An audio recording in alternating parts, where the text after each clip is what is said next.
I forgot my water. It happens. Go get your water.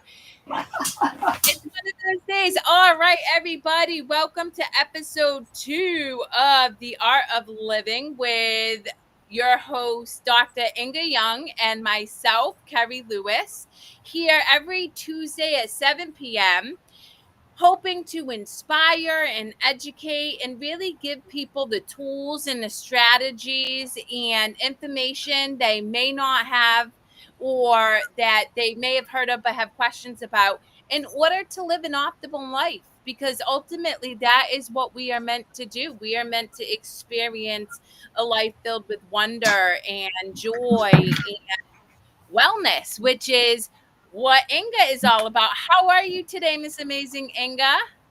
I'm good, thank you. I love that. Oh, I have you, a delay. So I'm talking and my screen is doing weird things. So I'm just gonna pay attention to you because it's throwing me off. For the listening audience, if you have any questions for Dr. Ynge or myself, but Dr. Ynge is an acupuncturist. She is a naturopath. She'll tell you. We're here really just to help give you information to take better care of your mind, body, and energetic spirit. So, my dying question this week, and for the listening audience, Ynge told me that I should avoid kale and spinach. And for the longest time, and even now, if I'm being honest, I consume kale and spinach because I really, really love it. So I need the information. Why is it kale and spinach aren't good for us? well, it's not. First of all, it's also different people. For example, both kale and spinach have a lot of oxalates in it. If it gets real bad, you can get kidney stones from it. Normally, people don't, but a lot of people are allergic to the oxalates. And when you have too, I know with myself, for example, I bought one. I love spinach myself. I bought a big, one of those triple washed baby spinach, and was eating it the whole week because I had a whole thing. I wanted to finish it before it got Yeah. bad, and I couldn't understand. Afterwards, I had so much pain all over my body, in my legs, in my arms, in my back. I mean, muscular pain. And I looked back and I said, I had all that spinach. So that's how I So, reacted. what is a oxalate? Oxalate. So, what So is that that? if it is something that creates crystals in the body.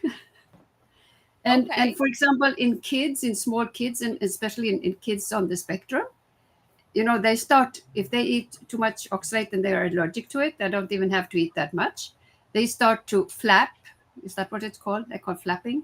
Yeah, And flat. their ears and cheeks get red. And that can be a symptom for other people too. If you feel you're flushed, that can be a sign of an allergy to oxalates. So, is there a way to treat the allergy so that you can still eat the products or no? It seems like it, yes. And I mean, certain things I know, also personal experiences. I have tried to treat myself for wheat. In the beginning, it worked, but I think because specifically wheat is so toxic and Yeah. manipulated, uh, so now I can't treat myself. If I happen to have wheat without knowing it, which happens because wheat is in so many things, then I do treat myself and get rid of what I have, but it comes back. But with Gotcha. oxalates, very often I think you can treat it and you can eat it without Oh, having well, that's reaction. good news because, quite frankly, I don't want to give up my spinach or kale. But one thing I did learn is that if you don't blanch spinach, it has a protective property that prevents humans from absorbing the nutrients that it has to offer. Yeah, Is that the that same for kale too? it very. I don't know, but I would think it is. Yeah. I'm not sure. I can't swear on it, but it is very possible. very possible that it could be true. I love that so much. Well, it's good to Yeah, know. Only just cut down on it, because often, especially when we make smoothies, we can put in so much more than we would ever eat if we would eat it either raw or cooked. yeah. So just cut down and put something else in instead. And so, well, that's the thing. So I will say, I listened to you and I went and tried arugula, and it was the grossest protein, whatever shake I've ever had in my life. And my daughter was truly appalled too. Now, granted, there were a couple of factors. I put in what a Metamucil for fiber. Then I put in flaxseed and chia seeds, and then I put in avocado. So like it was a number of factors, but the pepper from the arugula just it didn't quite hit the same as spinach. Chia seed, by the way, also has a lot of oxalates. Really? Yeah, I like Oh it my- myself, but I think making like a little pudding from the chia seed, you don't eat that much as if you pour it in a shake. Yeah. Well, so let's talk about fiber, right? So my twin sister is the chief nursing officer. She just went to a seminar or educational whatever done by people who work with patients who have Parkinson's. And interestingly enough, the two contributing factors for Parkinson's, or two of the most predominant, is childhood depression and constipation. And what this doctor was saying is that like 85% of people don't get enough fiber. And as a result, they have these toxins that continue to exist in their body. So, what are your thoughts around fiber? And do you know of any sources of fiber that are natural that can be really helpful for people to take? Well, veggies in general, I think they have pretty much fiber. I read something about too much fiber also. If you are constipated, then if the more fiber you have, more toxic you get. Really? If you don't get it out, yes. And I was thinking about, for example, magnesium. I think a lot of people, they don't have enough magnesium, for example.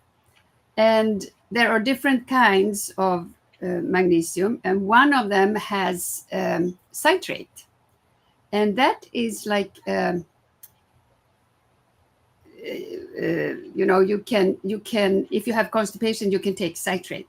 When I take it, I get a little bit too loose of a stool. I have to be very careful with citrate, but there are certain things that you can do,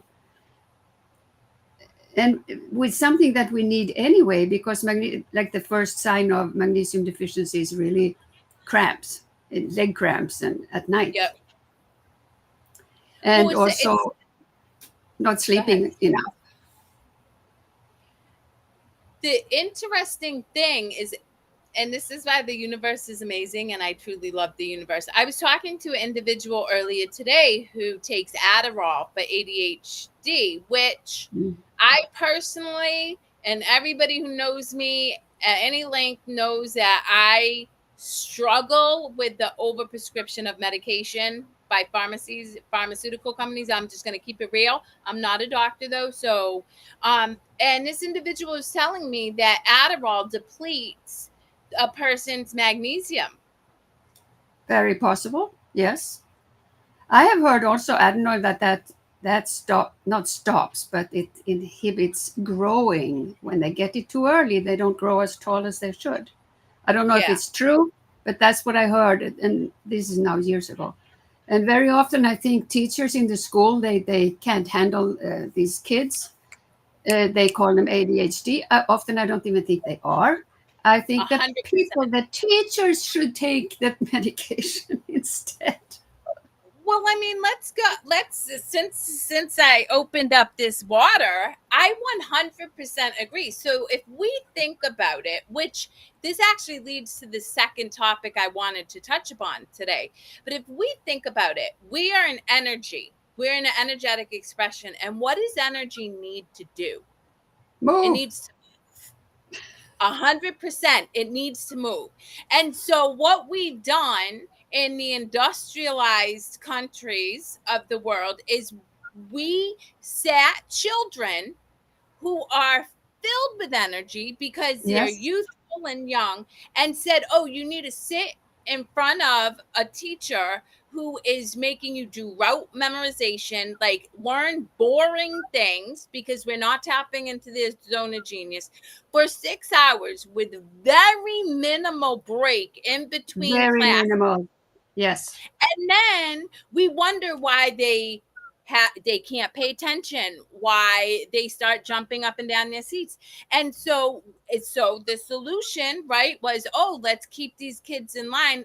Let's say that they have ADHD or ADD. And I like you, I don't believe that most of the kids there's something wrong with them. I think the system is fundamentally not set up to support what we are, which is energy, which needs movement.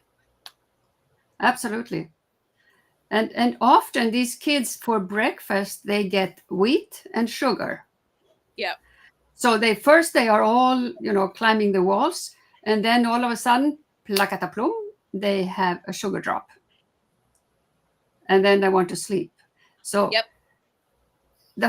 and then I saw with my grandkids when they went to school that they have to change classroom. And they have like 5 minutes between. They have no chance. They don't even have a chance to go and pee, I think. 100%. It's insane to Yeah. me. I totally agree. And so and even so adult. So there was a brief point in my life that I was a business coach because I've helped open businesses and I have a good idea of like creating foundation and structure, whatever. Do you know that I would work with my clients and encourage them work for 45 minutes and take 15 minutes and walk away completely, go ground in the dirt, go Yes. put on your favorite music and dance, go do something. And what you will find if you're brave enough to try this, because most people are like, oh no, I can't step away from work for 15 minutes. You're going to be more productive. You're Yes. going to be It's true. more creative. You're going to be able to problem solve much more effectively, all because you moved your body. And our brain was not meant to like just try to problem solve over and over. You'll find if you walk away from the problem and start to color, like I love to color or anything, right? The solution comes to you when you're least expecting it, not when you're trying to force the answer to come. Yeah, it's like you try to remember a name. I mean, I know with myself older, and if I think about it, I try to remember. It doesn't happen. When I think Yeah. about something totally different, poof, it's there. Boom. Yep. It And I comes. think that's with many things. It's we sit there and we paralyze the brain in a way instead of do some jumping jacks, or I don't do that, but Well, I do jumping jacks. In fact, I was running a couple minutes behind today because I was at an amazing core class and then running to get my daughter, which leads me to, all right, Dr. Ynge, let's talk about the benefits of exercise, right? We hear it all the time. I get it. But even just the simple art of walking, if somebody's never worked out and they feel like, oh my God, this chick is telling me I got to exercise, she's crazy. And I no, say, what if you yeah, just move your body by walking? What are the benefits of absolutely. that? It benefits the whole body. Walking can be, you don't have to walk that long either, but you just have to move your body. It is true. Just, for example, people who are constipated. Number one can be they don't drink enough water. Number two, they don't move enough. If you don't move, how will the bowels move? Mm, that's actually a really good point. I never thought about that. But also it helps for me as somebody who works in mental health and is very passionate about taking care of your mental wellness in conjunction with your physical wellness. Moving the body breaks up that stagnant energy and gets you out of your head. Like, because I truly believe, and I'm curious to hear what you think about this. Humanity's greatest addiction is not to alcohol or food or porn or phone, or it's to overthinking. I never thought about that, but you're right. And I think they think too much about themselves. Well, that's the thing is, but that is the small self. Like, that is a part of us that is easy to tap into fight or flight, who feels threatened, who feels a lot of lack and insecurity. And so it's easy to focus on themselves. And I'll give you a really good example, because I am not above that for the listening audience. And I work very hard to be tapped into love. But even while I'm at the gym today, doing my core class, happy go lucky, the instructor kept correcting the class, saying, oh, you need to do this, oh, you need to do that. And I caught myself in my head. I'm like, oh, she's being so critical of my form. That is totally self-centered. Like, that is a very single-minded perspective. Now, the difference between me and a lot of people is I was able to catch awareness of it and laugh at myself and say, damn, girl, you really not like that important in the class. You amazing, but she ain't just focusing on you. But that is a habit that we lean into, and I think it's for self-preservation. Yeah. Well, And yet it doesn't serve us. Yes, and so you get hurt when you get criticized, and that is because we are so focused on ourselves, and we talk so badly to ourselves also. So when then somebody else says anything, then it gets even worse. Yeah. Well, so let me ask you, in the course of your lifetime, given that you have, a couple years more under your belt than me, how have you navigated self-talk? Oh, I think I probably constantly remind myself. I realize I say something to myself, and I said, no. How easy don't we say, oh, you're so stupid. You do a little mistake. So what? Yeah. So that's what I try to do. I just remind myself that it is not important, and I love me. Yeah. Well, I told you the other day what I do every day, and I think it really has helped me. Is go that ahead, shoot with the listening in audience. the morning, I put my hand, or I tap a little bit on my thymus, which is good for the immune system also, and I say, I love you, Ynge. And I do that, and then in the mirror, I high five myself. I love you. You love me. I love you. You love me. Yay! It's very silly, but it makes me. I do that until I start laughing. I can't hold myself. I just start laughing, and I think that's a very good way to start the day. Yeah. To laugh at yourself. 100%. I mean, let's talk about laughter in terms of the energy that we express through laughter. Yes. Could I speak your name? Hi, O'Chill. Do you have any questions for us? Dr. Ynge is an acupuncturist and is a very versed in wellness, and I am amazing at mental health and energy as well. But interestingly enough, while we wait to hear back from if anybody has any questions, I have a really strong morning routine. And a lot of my clients tell me all the time, they're like, oh, it's genes. You just were born happy. And that is simply not true. In fact, No, I spent not true. most of my life in Not deep true. depression. Yeah. And it wasn't until I made choices, not exactly like you, but I'm very aware of the high five habit by Mel Robbins and things of that nature.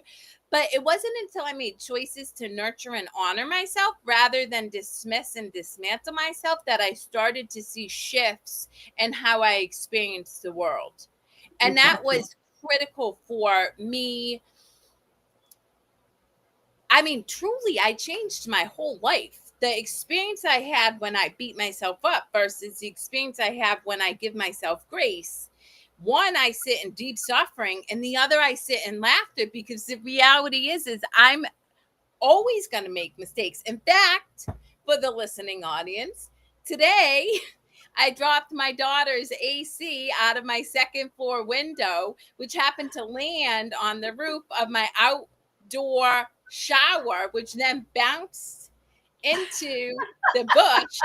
And ironically, and this is where positive thinking and really believing that somebody got your back. This thing looks beat to hell and it still works. And I'm just like, yeah, buddy. I was like, this is awesome. Yeah, well, you have to laugh at yourself. And also, life is how you, for example, how you look in your mirror. You can look yourself in the mirror, put an ugly face up. What do you get back? Yeah. An ugly face. If you smile, you get a smile back. If you go out on the street and you do the same thing, you go, oh, look like this. Nobody wants to look at you. You smile. It doesn't have to be a big smile, just a little smile. Everybody says hello to you. 100%. But, and that's the thing. Well, one, we talked about it last week. When you smile, you release chemicals in your body that make you feel good just by Oxytocin. smiling. So Oxytocin. even if you feel icky, sticky, yucky, by the simple act of smiling can shift how you feel, as seemingly small and insignificant as that is. But secondly, we are magnets and we attract what we put out. And Absolutely. so if we're negative Nellies feeling victimized by life and like how life is unfair, circumstances didn't work out for your best interest, blah, blah, blah, you're attracting people who, one, have the same views. So now they're going to think you're attacking them, that you think they're attacking you. And two, you end up in this big tangled mess. But if I'm smiling and joyful and hopeful that an AC is going to work after it fell out of a 2-story window, and it does, right? Like, that's the universe saying, I got your back. And I meet people like you who bring joy and laughter to my life. Yep. That's our what do you call it? Obligation. That's what Dennis Prager says. He was talking at university talk at when they graduate. Yep. And the name of his talk was to be happy. It was not, he didn't use happy, something like that. To be happy is an obligation. It is. And, and it is what we're talking about. Smile in the mirror and you got to smile back. Yeah. But be hateful. And what? And be hateful. What happens then? Well, let me ask you. So again, you're in your 80s and you grew up in a very different time than I did, right? Oh, yeah. I'm curious. How did you were you always selfless, or was there a pivotal moment in your life where you recognized that solely focusing on yourself kind of separated you from connection or joy? Because either way, it is separating you from the ability to have overall health, like the art of living. That's what the show is. Like, by being selfish unintentionally, and there's no judgment to anybody, because I was very selfish for many years, because I was stuck in depression. I was victimized by my circumstances. I had all these stories about why me, and so I naturally was self-centered and absorbed. Have you always been selfless, or did you kind of have a pivot? No, not at all. I'm sure I was very selfish also a lot of years. When I grew up, And that has been something I've always defended other people. When I've seen that they have been bullied or pushed down, Yeah. I could never shut my mouth. I had to go in, and even with teachers who who treated somebody badly, even though I didn't know if I was going to be thrown out of class myself, but I just couldn't see that. Yeah. I was also very rebellious, and I think I was a hippie before there were any hippies.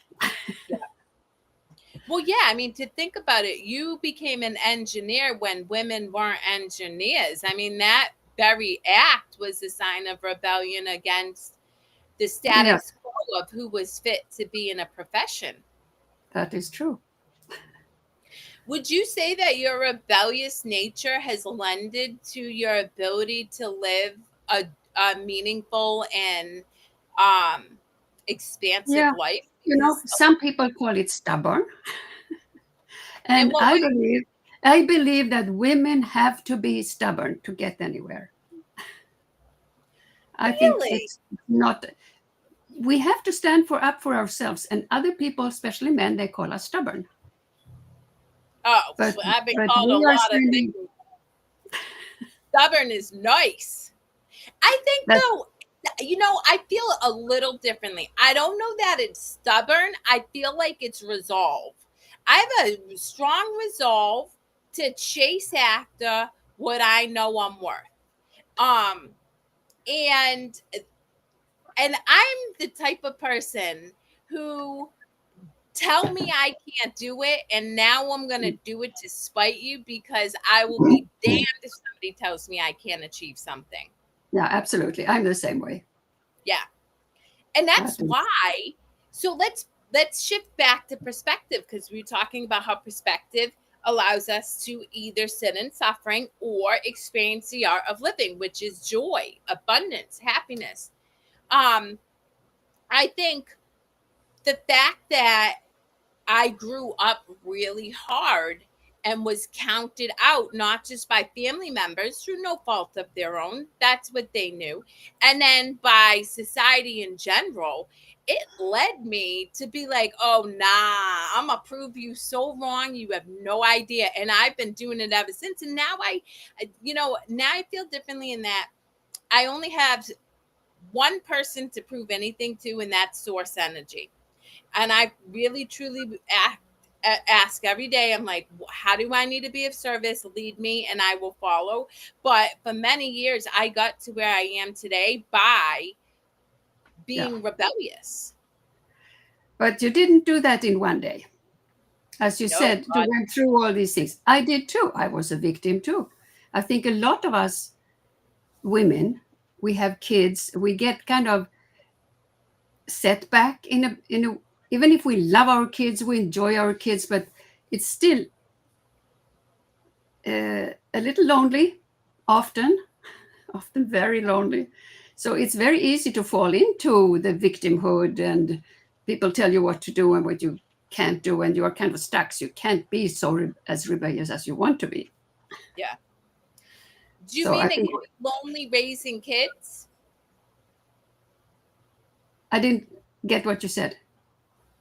Were you saying that it can be lonely raising children? Yes. 100%. Yeah. Because you never know if you're doing it right, number one. No, they Then you don't have come with. Yeah, there is no instructions with them.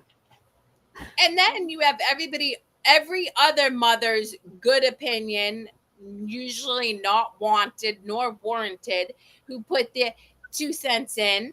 And Or then, mother-in-laws. Or and then, mother-in-laws. I mean, for the stay at home moms, I commend you more than you'll ever know. Like, because it is a thankless job. Like, the work never ends. You never see a project come to complete full fruition until, I mean, they're out of the house, right? But you do the laundry, you got more laundry. You do dishes, you got more dishes. You cook. And so it can be a very, very lonely world. But I also think that's why it is super important that women, mothers, and men and fathers prioritize themselves above their kids, because when they do that, they are a much more effective parent and they feel a deeper connection with their kids, rather than what I felt when my kids were younger, which was resentment. And it was not their fault, of course. It's just that I didn't know how to take care of myself. Or if I did take care of myself, I thought I was bad for taking time Selfish. for me. You were Yep. selfish. And then I really resented the life that I had for a long time, until I realized only one person signed up for that life, and that was me. I Yep. signed up for everything I was experiencing, and so I had to recognize that and then make different choices. Yep. Absolutely. But there are so many phases we go through, and of course things have changed a lot, and I think fathers do take more part in their kids nowadays, Yeah. and of course lots of parents, they work, both of them, and the kids are brought up by the school, kinder, and I mean they start so early to take them Yeah. Well, they're to brought up by school and they're brought up by their phones or TV. I mean, or the phone or that's the pad. sad Yes. reality. And and again, there was no judgment to the listening audience. I was a mom who put my kid in front of the TV so I could get 5 minutes of respite. So please, like, when you're working 12-hour days, it's really hard to have the capacity to be present and compassionate and just in the space of children, because they're busy. So I would just put on the TV. And yeah, I do feel now that I have more information, um, I work to make different choices, especially with my children, because I could easily get lost in my phone when my kids are with me, but I purposefully put it down so that we can connect in a meaningful way, so that they do feel that they're seen, valued, heard, and nurtured. Yeah. Yeah, it is very easy to give them a phone, but the EMFs, I mean, it's not so good either. And What's also, that? what I've seen with kids, also they are sitting with their pets, and they're all, their backs are all, they're not straight anymore. Yeah. Well, American Posture, mine included, is terrible. And in fact, I started working on my posture in my early 30s because I looked at pictures of my grandparents and I'm like, oh my God, they look like the Hunchback of Notre Dame. Oh, really? And so I really started to focus on working my shoulders and all of that. And then, of course, once I started understanding energy and how energy channels up the spine, it became even more important for me to be mindful, although I'm leaning back in my chair right now, but it became more important for me to be mindful of the posture that I'm in, simply because I knew that it was allowing me to have the flow of energy run up and down my spine from the root chakra to the crown. Yes, but not only that, as you were talking about depression, we go with our shoulders and our lungs, they just sink in, and just that produces depression. You can see if you look at somebody walking like that, they don't look very happy. You have to straight breasts out and stomach in, I Yeah, I try to think about it every day myself, because I'm tall and everybody is shorter. I always had a tendency to kind of bend over. I always have to think about my posture. yeah. And it is, you know what? It's interesting. So eh, let's talk about. I'm going to pivot a little bit, but it speaks to what you're saying, because my daughter and I just said this. Mind you, now I'm being more mindful of my posture. Ynge. Choosing the hard path. My youngest daughter was telling me earlier, right? Because she had to fast for blood drawn. And she knows that I do 24 to 36-hour fasts spiritually every Monday to really connect with source, but also just to challenge myself, because I'm always big about building resilience and willpower. And she said to me, she's like, Mom, I always try to challenge myself to feel a little bit uncomfortable to see how long I can do that. And I loved that for her, because the reality is the more we push ourselves outside of what we traditionally know, we're teaching ourselves that we do have capacity to do really hard things. And so when unexpected loved one passes away, when you get fired from a job, when you have a catastrophic illness, right? You're able to navigate those unexpecteds with more resilience and ease, because you have chosen every single day over your lifetime to do hard things, to teach yourself that you can deal with hard things. Interesting point. Yes. Yeah. Well, posture being one of them, right? So think about it. How Yeah. often do you catch yourself in awareness and you're crouching down, and then you have to A lot. exert energy, right? And pull yourself back up and straighten up, and then keep your focus there. That takes effort. That is work. I know, because I do it. And so each time you do that, you're training yourself to do the harder thing instead of just hunching over, which is what most Easier. it's easier. In a way. Exactly. 100%. Yeah. 100%. All right. So you mentioned the thymus, was it? What did I mention? You said When you pat your chest, you're patting what? I don't know what you're saying. We're kind of a little out of sync. I know. Can you hear me now? I hear you. I just didn't understand what you said. So earlier, when you were talking about how you nurture yourself and you give yourself a high five, you pat your chest a little bit, and you mentioned an organ or a body part that you Okay. The pat. thymus. It's Okay, the the thymus. thymus. Okay, so what is the thymus responsible for in our body? Immune system. Interesting. So that's why it's very good to tap it, stimulate it.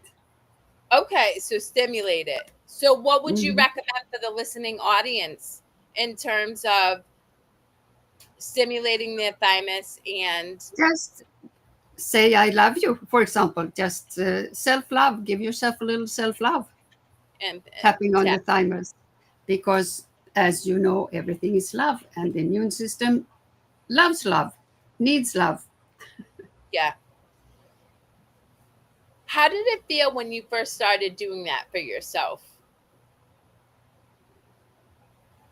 Well, in the beginning, I suppose you don't really feel anything, but it depends also how much in tune with yourself you are, which is Yeah. also something that you learn. It's like when you go to bed at night, it's good to talk to your body, talk to all your organs, thank them for what they're doing, thank your heart for its beating. I don't even have to think about it. Hmm. All these things that the different organs do for you. I love that.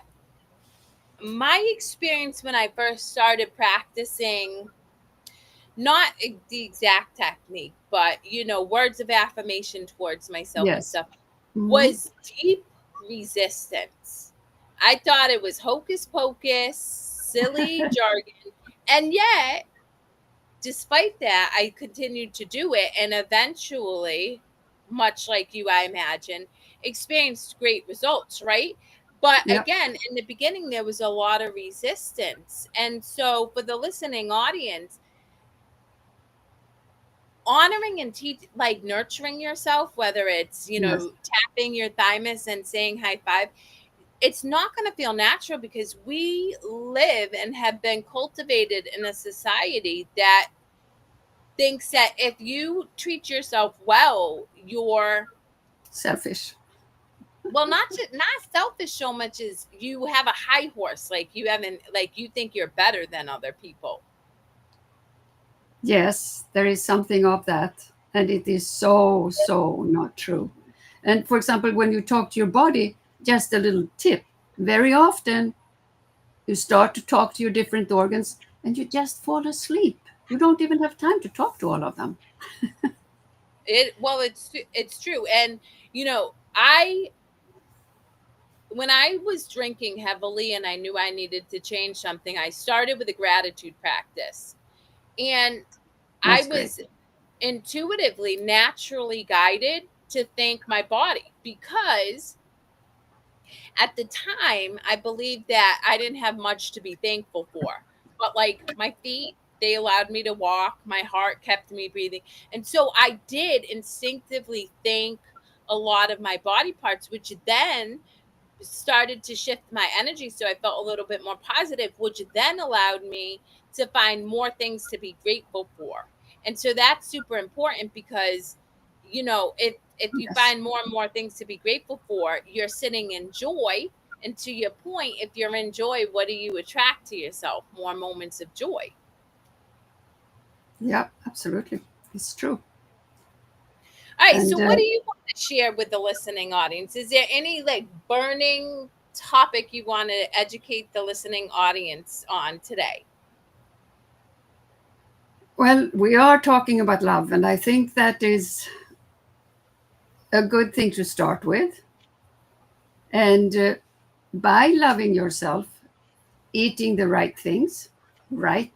Everything is not right for everybody either, but at least cut out sugar, for example, and wheat. And only those two things is for many people, it's almost impossible, but it is possible. And start to, and walking, just walk a little bit. If you, I know with myself, I'm sitting in my chair and I put the timer on to get up after 4 to 5 minutes, and often I don't even hear it.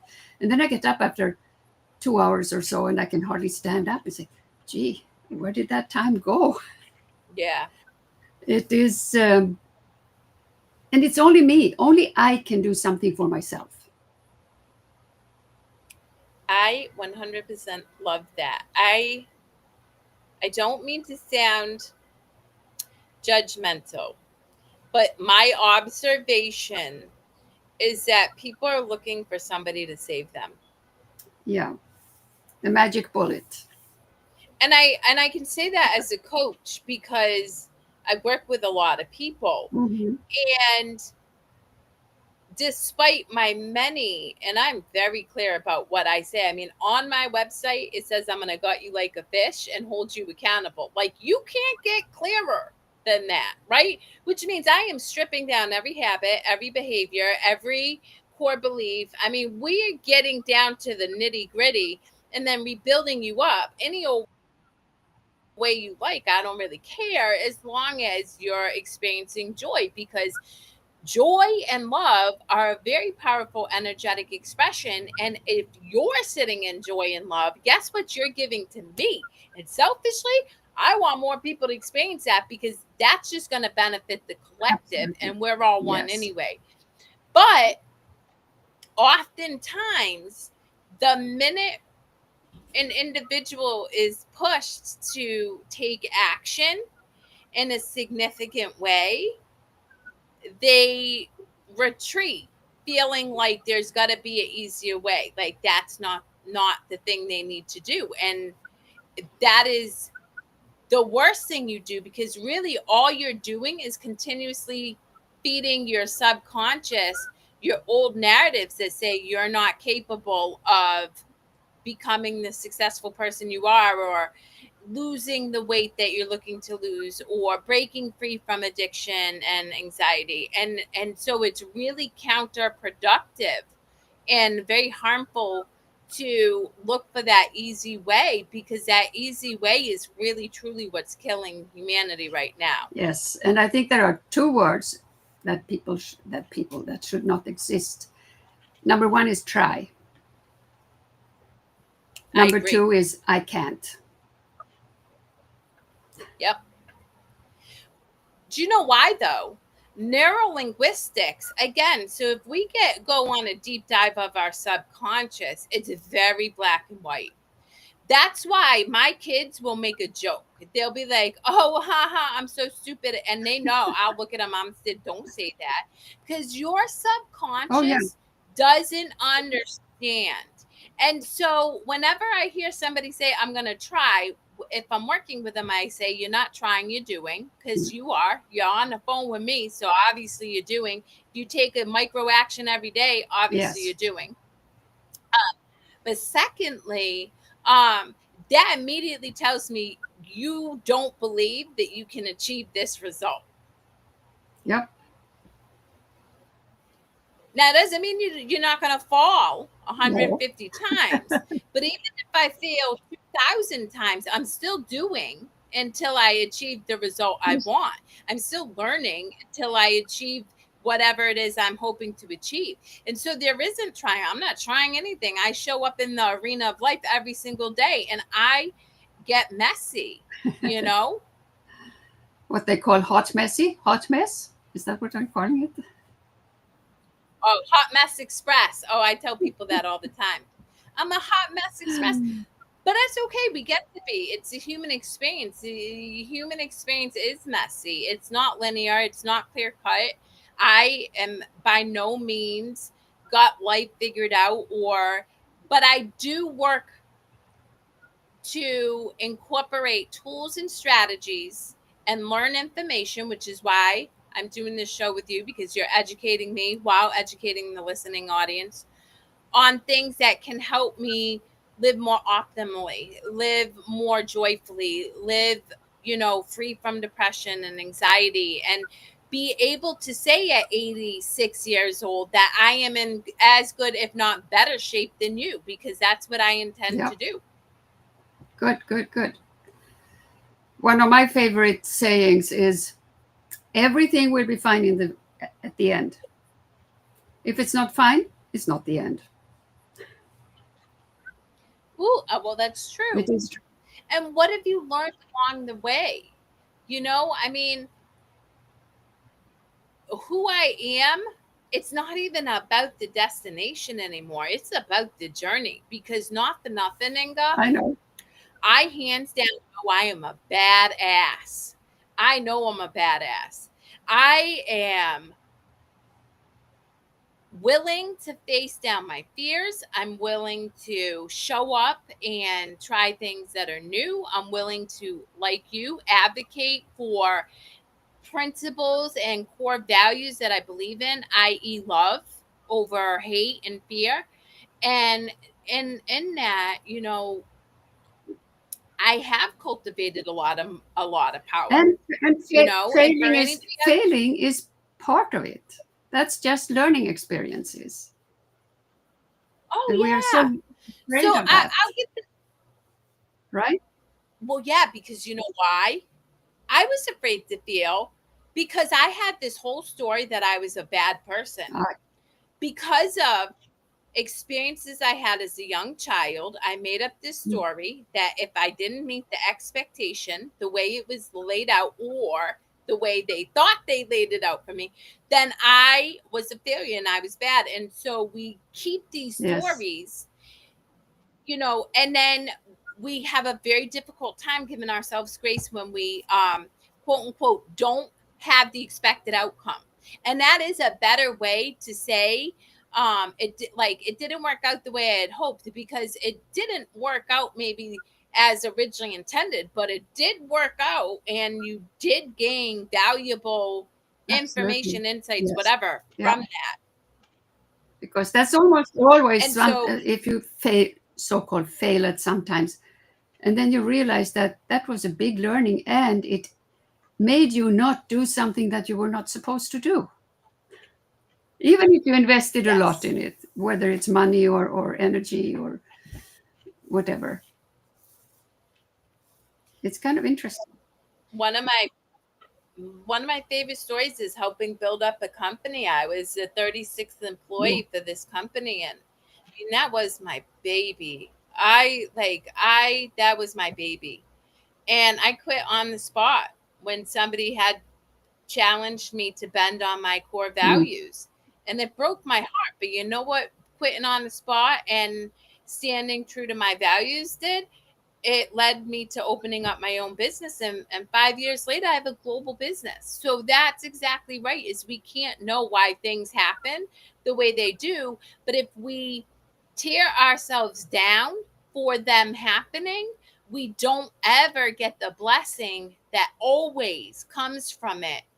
Or we get the blessing, but we never recognize that it's a blessing because we're too busy focused on how things didn't work out rather than focusing on what did work out. That is probably true too. It's easy to. Oh, that absolutely. So you study energy. Your healing kit is an energetic healing kit. As you alluded to earlier, you you've treated yourself for wheat and different things. Tell me how love plays into creating this energy kit that helps people heal from a myriad of different allergies. Well, I add love to my vials because I think that is it's a big part. But yes, I do love frequencies. I work with tuning forks too, you know, and we are frequencies. Everything is frequencies. So that's why we have to be so careful about what we put out there and what we put out to ourselves. Well, that's maybe is to put in, but 100%. right? Well, I'll give you an example. I was talking to an individual who's a beautiful soul. They don't know it, of course. Struggles with anxiety and depression. But every time, like, we talk, like, their favorite shows is the news. Oh, They like to stay informed. Um, Shows like The Sopranos, like, don't get me wrong, Tony was super cool until I knew that watching gangsters kill each other, rob each other, and like basically just underhandedly treat each other poorly was teaching me to be afraid of the world. And then I was like, I'm gonna make a different choice. And so that's the thing, is what we feed our oh, brain through technology and information is just as important as what we feed our stomachs. well, and what we feed our stomachs is what feeds our brain. Because if you have a bad digestive system, you have a bad brain. An inflamed stomach or digestive system is an inflamed brain. Yeah, 100%. So, what is one either vegetable? Because I know last week we talked about cutting out wheat. So, with a couple minutes left, what is one tip that you can give the listening audience that they can incorporate rather than take away? What can they incorporate in their daily diet that would help them have a better digestive system? Putting me on the spot. Well, when it comes to replace wheat, I know it's not easy. I mean, there is sprouted bread, which I think is better, even though it also contains wheat, but I think it's organic if you go to take the Ezekiel bread. I'm not quite sure. I have to check that out. And Oh, Ezekiel bread is so dry, though. I'd rather not eat bread at all. No diss to the oh, Ezekiel I have bread. like 50 grams of butter on it. That takes care of it. Oh, yeah. See? So you like butter. Listen, I love butter. Yes. I'm like, I give me that I butter. love butter, and and I do eat a lot of it. But for example, in the morning, the best breakfast you can have is eggs and maybe bacon, especially if it is at least so-called natural without hormones and that stuff. And organic, of course, is best. Eggs and bacon? Yep. You're speaking my love language. Wait a minute. That- I can eat bacon in the Yeah. morning? They're talking so much about salt and all that stuff, but it's not as bad as they say. And of course, everybody's different, and some people can't Yes. handle it.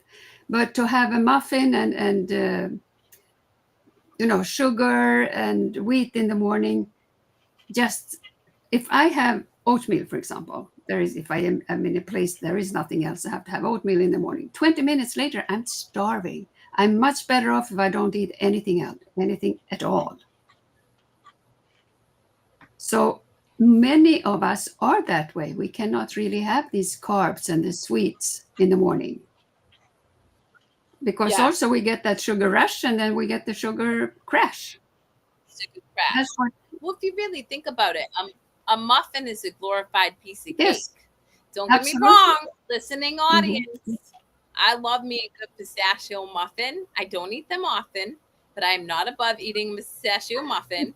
But I also recognize that when I do that, I'm making a choice that is causing me to. And the thing is, I'm so tapped into my body now, I immediately feel inflamed. Like my fingers feel Yes. fatter, my brain feels sticky. I know, Yep. you know. Yes. If you do your best to eat right, you will be very much in touch with your body. You know what's good for you. I do muscle testing for most of the things, and that helps. Sometimes I forget, and then afterwards I say, "Why did I?" Oh, all of a sudden I got heart palpitations. That's also a sign of allergies. Yeah. And when I Yes. taste, if I forget to test it before, I test it afterwards, and yes, I was allergic to that, whatever it was, drink or food or. Well, with Inge's recommendation, I'm going to add walk. Like, honestly, if you do nothing else, if all you do is get yourself walking for 5 to 10 minutes a day, don't make a big deal No. about it. Don't. I never started big, guys. I started very micro small. And as a result, now I'm in the best shape of my life at 45 years old. And it started with those small choices that I did consistently. So, for everybody out there watching, thank you so much for joining the Art of Living with Dr. Ynge Lyung and myself, Kerri Lewis. We are live every Tuesday at 7 p.m. Eastern Standard Time. And really, our goal is to give you a different perspective and hopefully some information that can help you make a different choice, a more supportive and loving choice. So if you want more information, Or suggestions. I will Or add. suggestions. Give us suggestions what you want to hear. Oh yeah, we would love it. Please feel free to reach out to Ynge or myself or leave a comment. I will respond. Ynge will respond and let us know how we can serve you, because this is ultimately about you and showing up in service to you. Any parting words, Ynge? Love you, all of you. I love people. I I love love you all too. animals, but I do love people too. I love people. We'll wait. You know what? We'll start on that topic next week.